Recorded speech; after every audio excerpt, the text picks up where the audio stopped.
Hey guys, and welcome back to the channel. So I wasn't sure on how to introduce this video because it's a lot to unpack. We are talking about some white folks who are finally holding themselves accountable for the very identity of being a palm color and everything that has historically come with it. So from one palm color man boldly declaring that the palm color race is, in his words, a hate race, not just a slur, but as a critic of how whiteness has been used to dominate and control. A palm color woman going in and calling out her own people for being, and I quote, soulless, to another palm color woman exposing how racism isn't just picked up in the street.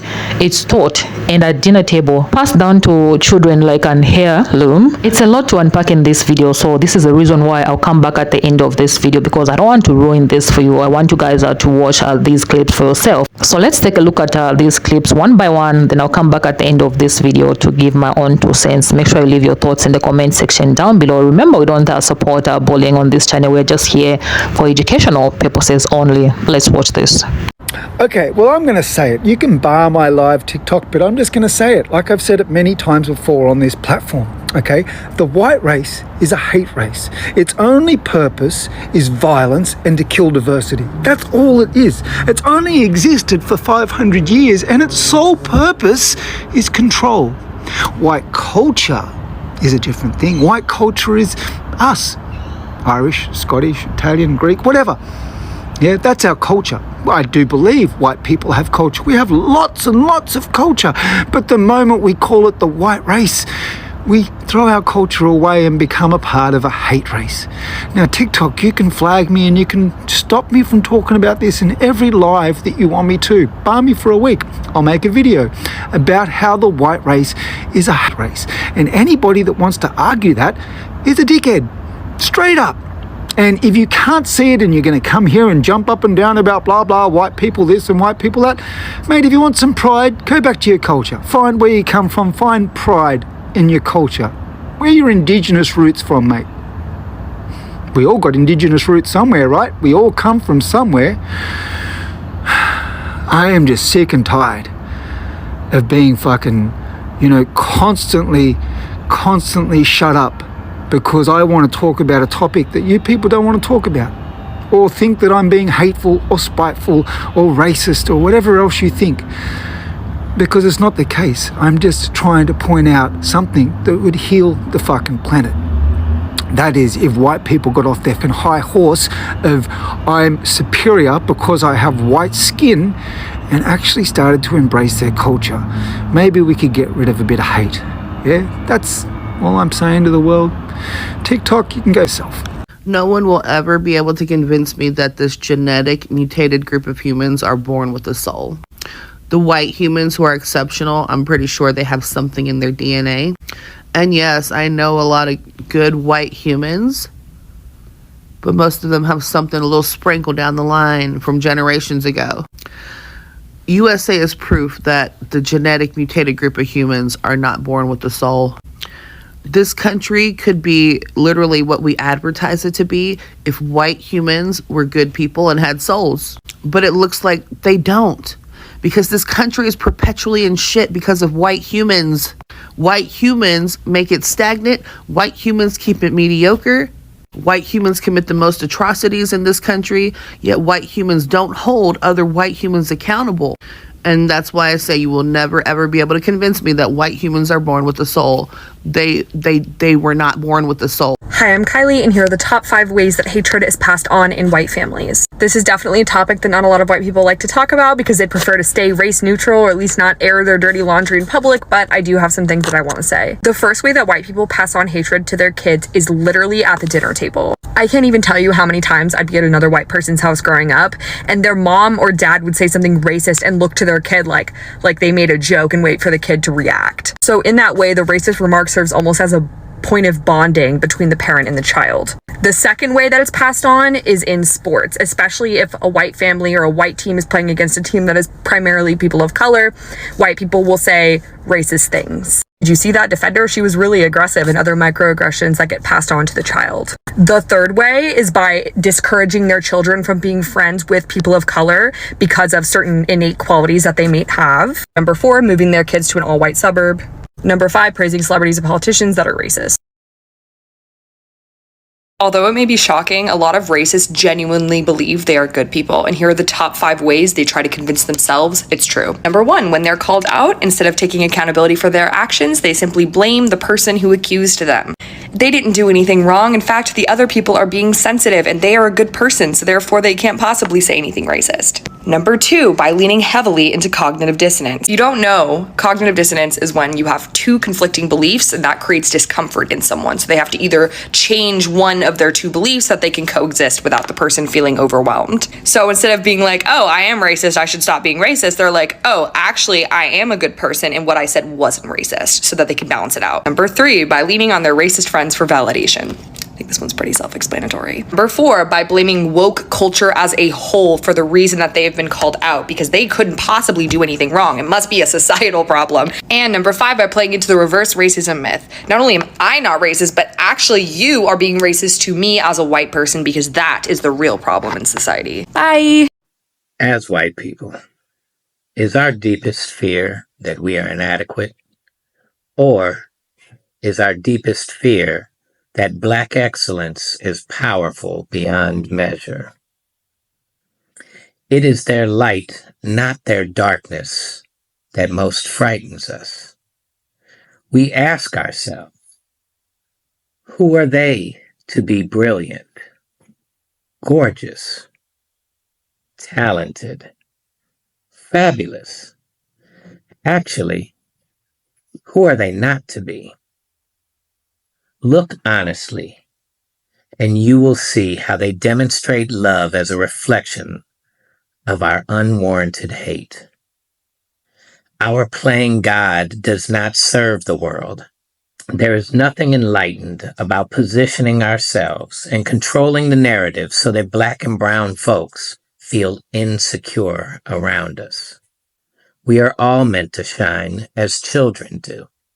We were born to manifest the glory of the Spirit that is within us. And it's not just in some of us, it's in all of us, no matter what your skin tone is. And as we let our own light shine, by atoning for and repairing the harm of our ways, as we learn to serve and see the true greatness of Aboriginal and Indigenous cultures and human beings around us, we unconsciously give white people around the planet the permission to do the same.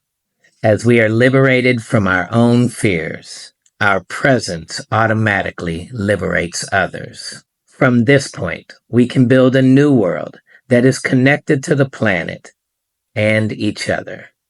Together, humanity is achievable. I hate that other white women's opinions are the loudest in this conversation. And the conversation that I'm talking about is the very needed discussion about anti-birth control propaganda that's going on right now. It is absolutely tied to the political climate in this country and a rise in ultra-conservative values, a fetishization of motherhood and fertility. Lots of it is alt-right dog whistles, and people are very correct to criticize this. However, I think it kind of ignores a very crucial component of race in the discussion, because anyone who has any kind of adverse experience with birth control or reproductive health care and then speaks out against it is labeled as a quack or a conspiracist, when this country, the United States, has a very, very dark history with reproductive violence against Black and brown women and having a distrust in the medical industry. If you are a Black or brown woman in America is actually extremely understandable and has historical precedence. My own opinions and values on the topic has shifted as I've grown in my political ideology and opinions. When my political consciousness was first taking hold in high school, I had a pretty unnuanced and uncritical support of reproductive health care access, because the primary issue that I have faced as a white AFAB person is restriction of access to those things. I then learned a lot about reproductive justice in college and grad school and developed a lot more of a nuanced understanding of it, informed by historical precedents, the history of eugenics in this country, forced sterilizations. And critical statements about birth control and people's personal experiences that used to give me this kind of visceral reaction of like, why are you spreading misinformation? This is propaganda. I softened on a little bit. The conversation is extremely nuanced, and often in attempts to push back on what is going on with our current political climate, we kind of flatten that nuance and dismiss people's personal experiences because they are not necessarily serving the overall goal that we are looking to achieve. And that is like stopping people from going down those pipelines. It's just unfortunate because I do feel like that kind of like cultural skepticism of birth control and an embracing of non-medical fertility management has been like co-opted by white women, and is now kind of seen in this cultural zeitgeist as aligning with alt-right and conservative ideology, which is really fucking unfortunate because in the long run it just like censors people with those experiences from talking about them because it can be seen as fuel for propaganda. I'm interested to know other people's thoughts and opinions on the topic. I'm now beginning to think that I should have titled this video Palm Color People, tired of Palm Color People. And I think that might be the most accurate way to describe what we've just, witnessed. Because with everything you've just heard in these clips, you didn't hear it from me, okay? Let me make that clear. Let's be that clear, okay? You did not hear that from me. You didn't hear it from another, a person who looks like me, another black person's voice, trying to explain our racism, justify our pain, or decode our trauma. You heard it from a white folks, okay, themselves. Palm color people calling out palm color supremacy, palm color people confronting their own privilege, palm color people admitting that racism is deeply embedded in the DNA of how they were raised. Palm color people exposing their, other white people. All I'm doing here is adding my thoughts. So here goes. First of all, no lies detected, not a single one. So when the first palm color man called whiteness a hate race, he knew what he was saying, okay? That's not something that you casually, speak. That's a reflection of someone who's been sitting with the truth. Kind of wrestling with it and choosing to say it out loud. And for a lot of people, that truth has always been obvious, especially to, black folks. But to hear it come from a palm color man, it hits differently. You can agree with me on that. Because what these clips really show is this: the mask is falling down. Things are being pulled backwards. And even some palm color people are saying enough is enough. Let's talk about this palm color woman who said it in raw, fed up calling palm color people soulless. Now, I'm not here to generalize or strip anyone of their humanity. But what I'm here to say is that her frustration, her disgust seemed a bit genuine, okay? I'm going to call it as it is, okay? But it's not something new, for black folks, okay? Black people have lived with it. They've survived it. They've called it out for generations. And the third palm color woman who called out how palm color people teach their children how to hate. She said that they do this at the most unexpected time. But this is not something that is new to black folks. They've always known this. Racism is taught. I don't care what excuse you try to throw at me. I don't care how many not all palm color people comments are typed out. The truth is simple. Racism does not fall from the sky. It is not passed down like a family recipe. It is taught in the way palm color children see their parents react when a black person walks by. They see. It's taught in the offhand comments, the coded language, the casual assumptions. It's taught in who they want to stay away from. It's taught in silence, when injustice is never named, never challenged, never made right. And now we're seeing palm color people not just notice it, but they're calling it out on camera. It's like I always say, I hope it's a genuine thing they're doing, And while that doesn't fix the damage done, it does tell me that at least something is happening, something is shifting. Because whether they realize it or not, these palm color folks are dismantling their own things. Their ancestors worked hard to build and maintain. That is superiority, and I believe it. I strongly believe it with every part of me. I believe that very soon that force sense of superiority will be a thing of the past very soon. I mean, we're seeing this. You can already feel it. It's happening. The grip is loosening. The fear mongering isn't working the same way. People are waking up, and not just us black folks. They are waking up to their own complicity. They're tired of the lies. They're tired of legacy of control. Tired of watching injustice. Not all of them, though. Just a little bit of them. Not even the majority. And listen to this. I came across a video the other day that I listened to this.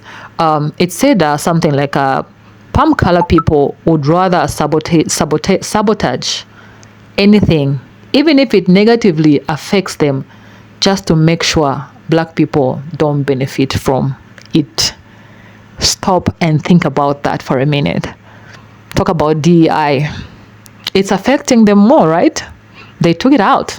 It's affecting, as long as it's not benefiting black people, they'll go ahead, they'll do it. Because it's true. We've seen it in history. We've seen it in politics. We've seen it in economics. We've seen it in neighborhoods, in schools, in healthcare.